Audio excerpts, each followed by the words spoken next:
ସମସ୍ତିଙ୍କ ଜୀବନରେ ଦୁଃଖ କଷ୍ଟ ଅଛି।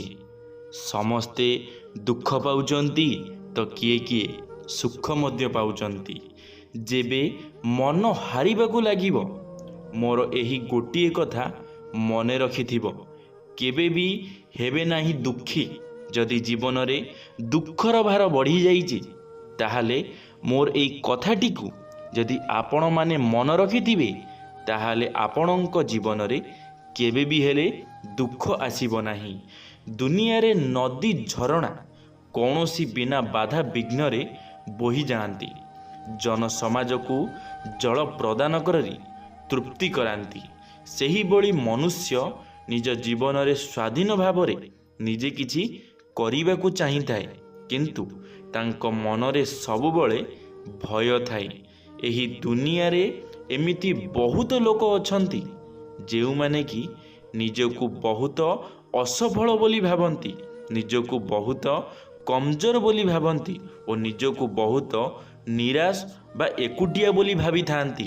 ଯାହାକି ଆପଣମାନେ ଭାବୁଛନ୍ତି, ଆପଣଙ୍କ ମନରେ ଅଛି କି ମୁଁ ସବୁବେଳ ପାଇଁ ଏକୁଟିଆ, ମୋ ସାଥିରେ କେହି ବି ନାହାନ୍ତି, ମୋତେ କେହି ବି ସାହାଯ୍ୟ କରିବେ ନାହିଁ। ମୁଁ ମୋ ଜୀବନରେ ବା କ'ଣ କରିପାରିବି? ଯଦି ମୋ ପାଖରେ କାହାର ସାଥୀ ନାହାନ୍ତି, ମୋ ସହିତ କେହି ନାହାନ୍ତି, ମୋ ପରିବାର ବି ମୋର ନୁହଁ, ତାହେଲେ ମୁଁ କ'ଣ କରିପାରିବି? ସେମାନେ ସଦାସର୍ବଦା ମନରେ ଭାବିଥାନ୍ତି, ଏହି ଜୀବନରେ ତାଙ୍କ ଦ୍ୱାରା କୌଣସି କାମ ଠିକ୍ ଭାବରେ ହୋଇପାରିବ ନାହିଁ। ସେ କିଛି ବି କରିପାରିବେ ନାହିଁ। ସେ ଏତେ ଯୋଗ୍ୟ ନୁହନ୍ତି କି ତାଙ୍କ ଦ୍ୱାରା କୌଣସି ବି କାର୍ଯ୍ୟ ହୋଇପାରିବ। କିନ୍ତୁ ଏହା ସତ ନୁହେଁ। ଏହି ଦୁନିଆରେ ଏମିତି କୌଣସି ବି କାମ ବା ବ୍ୟକ୍ତି ନାହିଁ ଯେ କୌଣସି କାମ କରିପାରିବନି ବା ସେ ଅଯୋଗ୍ୟ। ସାଙ୍ଗମାନେ, ଆପଣମାନେ ଆଜି ଗୋଟେ କଥା ମନେ ରଖିଥାନ୍ତୁ, ଏ ଦୁନିଆରେ ଏମିତି କୌଣସି କାମ ନାହିଁ ଯାହାକି ଆପଣଙ୍କ ଦ୍ୱାରା ହେଇପାରିବ ନାହିଁ। ନିଶ୍ଚିନ୍ତ ଭାବରେ ହେବ। ଆଉ ଏମିତି କୌଣସି କାମ ନାହିଁ ଯାହାକି ଅସଫଳ। ସବୁ କାମ ସଫଳ ହୋଇଛି। କେଉଁଥିରେ ସମୟ ଲାଗିଛି ତ କେଉଁ କାମ ଜଲ୍ଦି ହୋଇଯାଇଛି, କିନ୍ତୁ କୌଣସି କାମ ଅଧୁରା ରହିନାହିଁ। ସବୁ କାମ ସଫଳ ହୋଇଛି, ପୂର୍ଣ୍ଣ ହୋଇଛି। ଏମିତି କୌଣସି ବି ଅକ୍ଷର ନାହିଁ ଯେ କି କୌଣସି ମନ୍ତ୍ରର ଭାଗ ନୁହେଁ, ବା ଏମିତି କୌଣସି ଜଡ଼ିବୁଟି ନାହିଁ ଯେ କି କୌଣସି ଔଷଧର ଅଂଶ ନୁହେଁ। ଏମିତି କୌଣସି ବିଷ ନାହିଁ ଯାହାକି ସମୟ ଆସିଲେ ସେ ଅମୃତ ହୋଇଯିବ। ଠିକ୍ ଏହିଭଳି କୌଣସି ବ୍ୟକ୍ତି ଅଯୋଗ୍ୟ ନଥାଏ। ମନୁଷ୍ୟକୁ ଅଯୋଗ୍ୟ କରାଇଥାଏ କେବଳ ତା'ର ହିଁ ଭାବନା। ଏହିପାଇଁ ମନୁଷ୍ୟକୁ ନିଜ ଅନ୍ତର୍ନିହିତ ଗୁଣକୁ ଭଲ ଭାବରେ ଚିହ୍ନିବା ଉଚିତ। ସାଙ୍ଗମାନେ, ମଣିଷକୁ ଦୁର୍ବଳ କରେଇଥାଏ ମଣିଷର ଭାବନା। ମଣିଷ ଯେତେବେଳେ କିଛି ଗୋଟେ କରିବା ପାଇଁ ସେ ଚାହିଁଥାଏ, ମନରେ ଭାବିଥାଏ, ମନରେ ଆଶା ଜାଗୃତ କରିଥାଏ, ସେତେବେଳେ ତାର ସର୍ବପ୍ରଥମେ ମନକୁ ଆସିଥାଏ, ତା ଭାବନାକୁ ଆସିଥାଏ କି ମୁଁ ଏ କାମ କରିପାରିବି ତ, ମୁଁ ଏ କାମରେ ସଫଳ ହୋଇପାରିବି ତ। କାରଣ ସେ କାମକୁ କେବେ ବି କରିନି, ଆଉ ସେ କାମକୁ ସେ କରିବା ପାଇଁ କେବେ ଟ୍ରାଏ ବି କରିନାହିଁ, କେବେ ଚେଷ୍ଟା ବି କରିନାହିଁ। ତାପରେ ମଧ୍ୟ ସେ ମନରେ ଭାବୁଛି କି ମୁଁ ଏ କାମଟି କରିପାରିବି ତ। ଆଗେ ସେ କାମ କରିବା ଉଚିତ। ଯଦି ସେ କାମରେ ତୁମେ ହାରିଯାଉଛ, ତାପରେ ଆପଣମାନେ ଭାବନ୍ତୁ। କିନ୍ତୁ ଆପଣମାନେ କ'ଣ କରୁଛନ୍ତି? ଭାବନା ଆପଣଙ୍କର ଆଗେ ଆସୁଛି ମନକୁ, ତାପରେ ଯାଇ ଆପଣମାନେ କାମ ପାଇଁ ଯାଉଛନ୍ତି।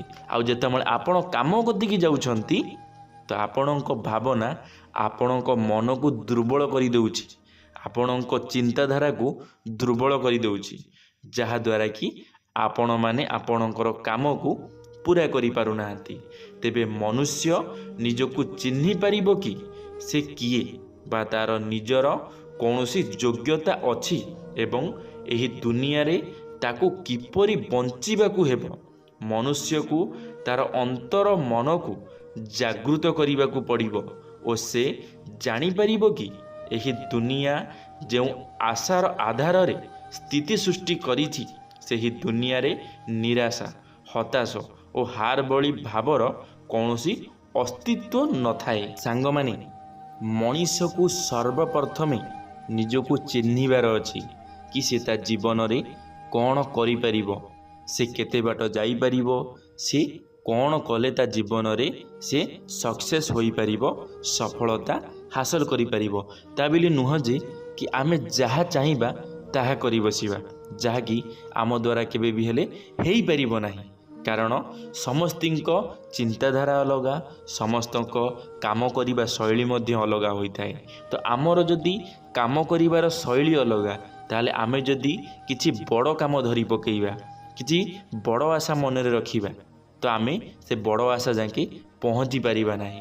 କିନ୍ତୁ ବଡ଼ ଆଶା ରଖିବାଟା ଠିକ୍।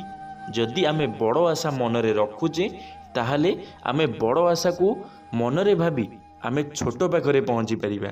ଆମେ ବଡ଼ ନ ପାଇ କିଛି ତ ଆମେ ପାଇପାରିବା ନା, କିଛି ତ ଆମେ ହାସଲ କରିପାରିବା ନା। ତ ସେଥିପାଇଁ ମନରେ ବଡ଼ ଆଶା ରହିବା ନିହାତି ଆବଶ୍ୟକ ହୋଇଥାଏ। ଆପଣଙ୍କ ବିଚାର ଓ ଭାବନାକୁ ଜୀବନରେ ଆଗକୁ ବଢ଼ିବାର ରାସ୍ତା ଦେଖାଇଥାଏ ଓ ନିଜ କାମକୁ ଆଗକୁ ନେଇଯାଆନ୍ତୁ।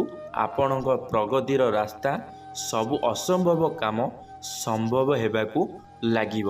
ଯଦି ଆପଣମାନେ ନିଜ ମନକୁ ଦମ୍ଭ ରଖିବେ, ନିଜ ମନକୁ ଦୃଢ଼ ରଖିବେ, ମନରୁ ସବୁ କଥା ଭାବିପାରିବେ ଆଉ ମନକୁ ନିଜକୁ କହିବେ କି ମୁଁ ଏ କାମ ପାରିବି, ସେତେବେଳେ ଯାଇ ଆପଣମାନେ ସବୁ କାର୍ଯ୍ୟ କରିକିରି ଦେଖାଇବେ।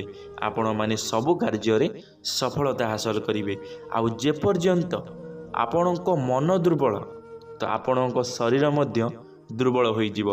ଆପଣମାନେ ଶରୀରରୁ ଯେତେ ବଳବାନ ହୋଇଥାନ୍ତୁ, ଆପଣମାନେ ଯେତେ ବାହୁବଳୀ ହୋଇଥାନ୍ତୁ, କିନ୍ତୁ ଆପଣଙ୍କ ମନ ଯଦି ଦୁର୍ବଳ ଅଛି, ତାହେଲେ ଆପଣମାନେ କୌଣସି ଜାଗାରେ ଛିଡ଼ା ହୋଇପାରିବେ ନାହିଁ କି ଆପଣମାନେ କୌଣସି କାମରେ ସଫଳତା ହାସଲ କରିପାରିବେ ନାହିଁ।